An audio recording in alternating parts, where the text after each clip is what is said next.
രേണുവിന്റെ മുഖം കണ്ടാൽ ആട്ടാൻ തോന്നുമെന്ന് നെവിൻ. അങ്ങനെ തോന്നിയെങ്കിൽ അത് ചെയ്തിട്ട് പോയാൽ മതിയെന്ന് രേണു. 19 മത്സരാർത്ഥികളുമായി ബിഗ് ബോസ് മലയാളത്തിന്റെ 7ാം സീസൺ ഇക്കഴിഞ്ഞ ഓഗസ്റ്റ് 3-നാണ് ആരംഭിച്ചത്. ഒരു കോമണർ ഉൾപ്പെടെ സിനിമയിലും സീരിയലും സോഷ്യൽ മീഡിയയിലും നിറഞ്ഞു നിൽക്കുന്നവരാണ് ഇത്തവണ മാറ്റുരയ്ക്കാൻ എത്തിയിരിക്കുന്നത്. ഈ സീസണിൽ ഏറ്റവും കൂടുതൽ വൈറലായത് കൊല്ലം സുധിയുടെ ഭാര്യയും അഭിനേത്രിയുമായ രേണു സുധിയുടെ എൻട്രിയായിരുന്നു. രേണുവും 18 പേർക്കൊപ്പം കട്ടയ്ക്ക് നിന്ന് കണ്ടന്റ് ഉണ്ടാക്കാനും പ്രേക്ഷക പ്രീതി നേടാനുമെല്ലാം ശ്രമിക്കുന്നുണ്ട്. കപ്പുമായി തിരിച്ചു വരണമെന്ന ആഗ്രഹത്തോടെയാണ് രേണു വിമാനം കയറിയത്.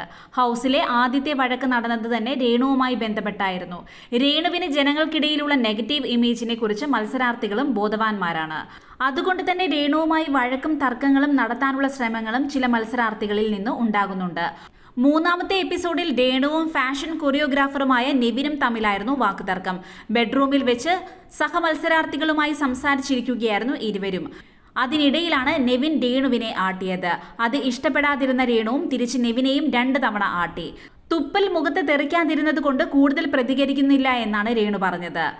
ആട്ടിയതിൽ ഞാൻ സോറി പറയുന്നു എന്നാണ് ഉടൻ നെവിൻ പറഞ്ഞത്. 2 വട്ടം ആട്ടിയതിന് ഞാനും ക്ഷമ ചോദിക്കുന്നു എന്ന് രേണുവും പ്രതികരിച്ചു. ഇനി ഞാൻ രേണുവിനെ ആട്ടുന്നില്ല, പക്ഷേ നിങ്ങളുടെ മുഖം കണ്ടാൽ എങ്ങനെ ആട്ടാതിരിക്കുമെന്ന് നെവിൻ പറഞ്ഞതോടെയാണ് അതുവരെ കളിയാക്കി നടന്ന സംഭാഷണത്തിന്റെ മട്ടുമാറിയത്. എന്റെ മുഖം കണ്ടാൽ നിനക്ക് ആട്ടാൻ തോന്നുമല്ലേ? മുഖം കണ്ട് ആട്ടാനും ഉരയ്ക്കാനും തോന്നുന്നുണ്ടെങ്കിൽ നീ എനിക്ക് അതൊന്ന് കാണിച്ചു തരണം. പറഞ്ഞ വാക്ക് പാലിക്കണം എന്ന് രേണു പറഞ്ഞു. പറഞ്ഞ വാക്ക് താൻ പാലിക്കുമെന്ന് നെവിനും പറഞ്ഞു. ഇരുവരുടെയും സംഭാഷണത്തിന്റെ ശബ്ദം ഉയർന്നതോടെ ശാരിക അവിടേക്കെത്തി. വയലന്റായ രേണുവിനെ കണ്ട് രേണു അഭിനയിക്കുകയല്ല ജീവിക്കുകയാണെന്നായിരുന്നു ശാരികയുടെ കൗണ്ടർ. അത് രേണുവിന് ഇഷ്ടപ്പെട്ടില്ല. ശാരികയുടെ മുഖത്ത് നോക്കി ഒരാൾ മുഖം പിടിച്ച് ഉരയ്ക്കുമെന്ന് പറഞ്ഞാൽ എന്ത് ചെയ്യുമെന്ന് രേണു ചോദിച്ചു.